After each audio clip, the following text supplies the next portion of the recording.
Добро утро на зрителите на ТВ7. Започва гореща точка с мен Николай Бареков. 30 минути наситени обаче с много емоции тази сутрин. Ще видите след малко разследване на Диляна Гайтанджиева за ромските фондации, всъщност къде отиват европейските средства за българските роми, както и ексклузивен коментар в нашото студио. Преди това ви пренасяме в залата на Йордан Йовчев, на големият български спортист и гимнастик. Там вече грее Габи Иванова от спортна редакция на ТВ7. Аз лично така си обяснявам големият успех на Данчо Йовчев. 6-та олимпиада в неговия живот. Нещо, което наистина са постигали много малко хора на земята днес. Може би е било по силите само на древногръцките атлети. Обяснявам си именно с това успеха на Данчо Йовчев, че за да гостува в гореща точка, ние трябва да отидем при него в залата, защото денят му започва рано. Добро утро, Габи. Какво е настроението около тебе? Там ли е и шампиона? Добро утро, Ники. Добро утро и на зрителите на гореща точка. Да, тук е Йордан Йовчев. Разбира се, къде го намираме в залата по спортна гимнастика, където съвсем смело мога да кажа, че това е неговият дом, защото години наред вече той прекарва повече време тук, отколкото с семейството си. Поводът, както ти анонсира, да се намираме в тази зала е големият подвиг, който направи Йордан Йовчев миналата седмица, а именно спечели олимпийска квота за своите 6 игри, които ще се състоят това лято в Лондон. Само това, което искам да добавя е, че по време на игрите в Лондон Йордан Йовчев ще бъде на 39 години. Абсолютен прецедент в историята на гимнастиката, на такава възраст да се състезаваш на толкова високо ниво. Спортната гимнастика е един изключително труден спорт и разбира се изисква много усилия, за да се постигнат такива големи резултати. До мен е Йордан Йовчев. Казвам му добро утро и на него и разбира се, искам да го попитам първото нещо. Какво се случи по време на олимпийската квалификация в Лондон, Данчо, миналата седмица? Добро утро първо. Какво се случи? Наистина беше едно трудно състезание за нас и за първи път мъжете играят преди жените, което всички тръпниха в очакване дали аз ще се свърша работата. Същевременно после и така страдахме и за ралица, но наистина залагахме на две квоти, предвиждахме го.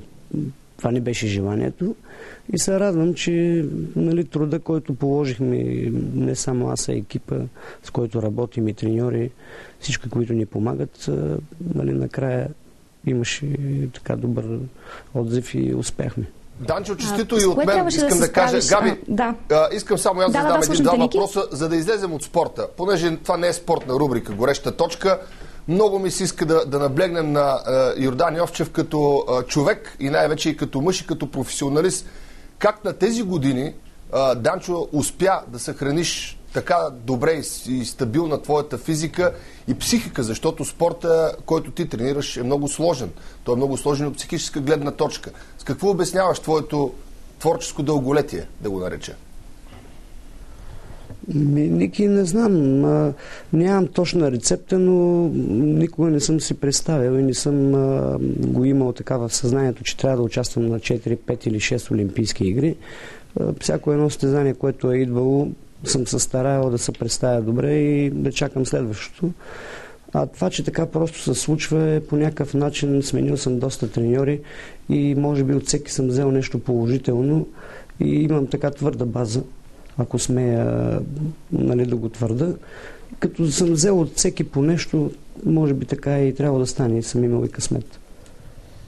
Ники, имаш още въпроси към Данчо или да продължавам аз? Имам, давай ти въпрос, задай, после аз ще задам, защото видях, че му падне и на Данчо Йовчев слушалката и той няма да ми чуе сега. Това, което искам да попитам Йордан Йовчев, той се състезава с контузия на олимпийската квалификация в Лондон. Това ли беше по-трудно да преодолееш болките в рамото и в лакътя или ти тежеше повече това, че всички очакваха ти да спечелиш квота? И двете неща са трудни, но на самото състезание някакси, когато има адреналин, превъзмогват са тези неща. Трудно е в тренировките. Определено тежи, когато сме отишли, все пак да се представим добре и очакванията са големи. Винаги сме ходили на състезания, за да печелим. И винаги е неприятно, когато отидеш на едно състезание, а не се получат нещата, както са предвидени.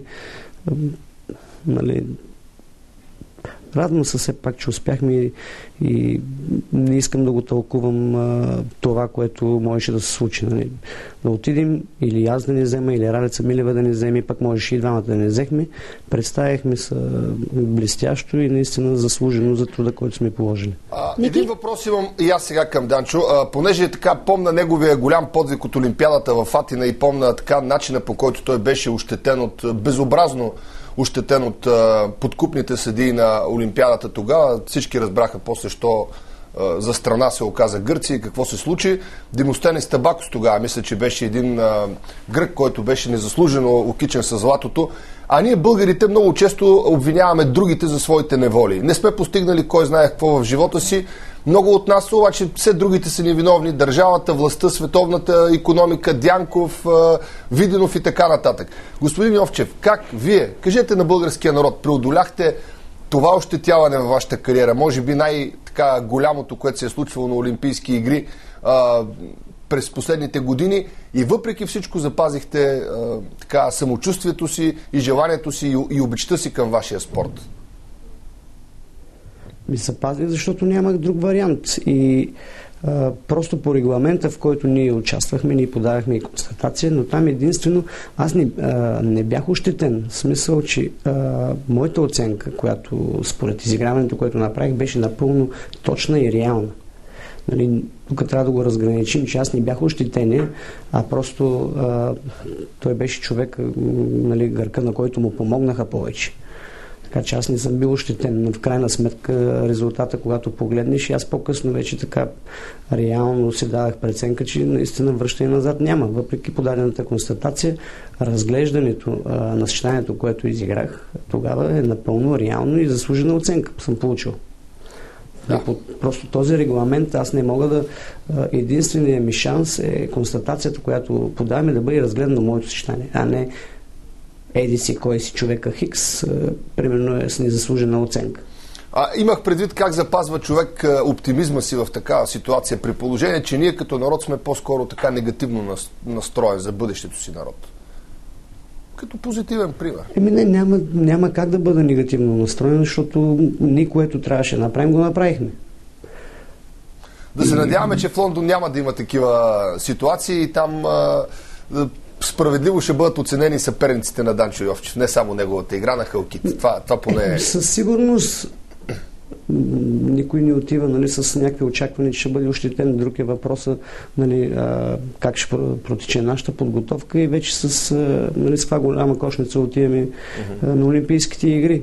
Пак искам нали, да бъда точен, че очакванията няма да са същи, които бяха преди 8 години, тъй като нали, аз не съм вече същия и правила се променят, така че, но надявам се пък нали, да направим наистина добро представяне за пореден път. Последен въпрос от мен, Данчо, след това ще оставя и Габи да зададе още два въпроса. Как протича деня на един човек с твоята натовареност? Спортист, на 39 години ще бъдеш на Олимпиадата в Лондон, тренираш, президент на Федерацията по гимнастика, сигурно се занимаваш с много административни дейности, с треньорство. В колко започва денят ти, къде преминава той, в колко завършва? Сега напоследък е предимно в тази зала. Тъй като нали, регламента и квотата, за да бъде извоювана, трябваше да се подготвя на 6 уреда, което отнема доста време в подготовката и в деня. Така че тренирахме по 2 пъти на ден. И нали, след реновирането на базата, която имаме хотелска част, така че условията са прекрасни и наистина можем да почиваме и да се възстановяваме. Относно административната част, ние си имаме нали, екип в федерацията, който работи и се занимава и с международните отношения, изтезания, когато имат сега, ето вече започваме да работим върху европейското първенство, което е април-май месец за мъже, жени, юноши и девойки. Нали, те постоянно има международни състезания или лагери. Сега предвиждаме нали, кога да се събере национален отбор отново да се правят тестове и така нататък. Има си купа неща, но аз предимно последните, да кажа, 4-5 месеца, тъй като в Токио преди 2 месеца беше една част от квалификацията, която протече, съм бил кажем 10 часа от деня в залата. Няколко въпроса и от мен последни. В Лондон ще се състезаваш само на хълки. Може би английската столица ти носи късмет, Данчо, защото именно в О2 Арена спечели сребърен медал на хълки преди 2 години на световното или 3, ако не се лъжа. 2009 точно така. Очакваш ли все пак да има някакъв късмет там, тази зала за теб? До момента той късмета идва наистина с добрата подготовка, която си има, защото така, когато си уверен и се чувстваш стабилен, той резултата си го има. Аз наистина се надявам да направим една добра подготовка, тъй като наистина контузиите, които имам, са неприятни, не ми дават шанс да съм на 100% през деня, нали? Това е единственото, което може да ме тормози. Но и пък и да не стане, все пак само да запишем и участие, което твърдо се надявам да не е така. Винаги съм искал и съм се борил за нещо повече. Дано да имам и късмет. До момента успяваме наистина в Лондон, може би така сме късметли. По пътя към Олимпиадата ще видим ли Данчо Йовчев на Европейското първенство? Ние затова сме толкова рано в залата и ми събираме днеска с треньорски екип и трябва горе-долу да направим някакъв разширен състав, да видим кой ще участва. Ако аз не играя, кой е евентуалният човек, който може да влезе в отбора и да даде добри оценки, защото все пак това е отборно състезание. Но може би, защото има уреди, които не са ми такава пречка, пак го казвам. Да кажем един прескок, хълки, мога да изигра въпроса. Това дали ще е достатъчно за отбора. Добре, един последен въпрос в края на всяка кариера. Само, искам да попитам Ники, тъй като Данчо е на 39 години и вероятно Олимпиадата ще бъде негова последна, искам да попитам един голям спортист като него, ще има ли бенефис? Надявам се. А подготвяш ли някаква такава подобна гала вечер, изненада или турнир? Не, изненади няма за къде. Казвам, че последното, което е в графика, като спортист, който искам да направя, Олимпийски игри. А след това бенефис можем да организираме винаги. Добре, Габи, благодаря. Желаем успех на Йордан Йовчев. Данчо Йовчев и не е чак толкова лошо един мъж да е на 39 години. В края на краищата Данчо доказва, че общо взето в спорта няма стари и млади, има можещи и неможещи. Аз пък се надявам, че неговия пример ще бъде позитивен за цялото българско общество и ще се научим да работим така скромно и всеотдайно, както той го прави. До вечера в спортната емисия на TV7 повече за ежедневието и за бъдещите планове на Йордан Йовчев. Благодаря ти.